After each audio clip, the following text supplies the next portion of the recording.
ન્યૂઝલેન્ડ ગુજરાતી સાથે હું છું પાયલ બામભણિયા। તો જોઈએ આજના સમાચારમાં। ભાવનગરમાં થોડા દિવસે યુવાનની કરપીણ હત્યા। ભાવનગર શહેરના સુભાષનગર પંચવટી ચોક વિસ્તારમાં આજે થોડા દિવસે એક યુવાનની કરપીણ હત્યા થતા ચકચાર મચી ગઈ છે। કાર વોશિંગ કરાવવા આવેલા યુવાન પર કેટલાક અજાણ્યા ઈસમોએ તીક્ષ્ણ હથિયારો વડે જીવલેણ હુમલો કર્યો હતો।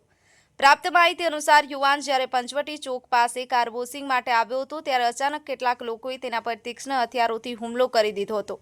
હુમલાખોરોએ યુવાનને ગળા અને પેટના ભાગે ગંભીર ઇજાઓ પહોંચાડી હતી, જેના કારણે તેનું ઘટના સ્થળે જ મોત નીપજ્યું હતું। આ બનાવની જાણ થતાં જ સિટી ડીવાયએસપી અને ઘોઘા રોડ પોલીસ સ્ટેશનના પીઆઈ સહિતના ઉચ્ચ પોલીસ અધિકારીઓ તાત્કાલિક ઘટના સ્થળે દોડી આવ્યા હતા। પોલીસ દ્વારા તાત્કાલિક અસરથી તપાસ શરૂ કરવામાં આવી છે।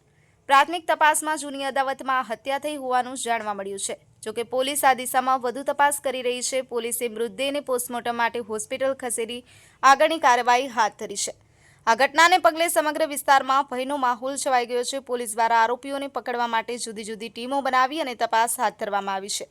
ન્યૂઝલેન્ડ ગુજરાતી, ભાવનગર।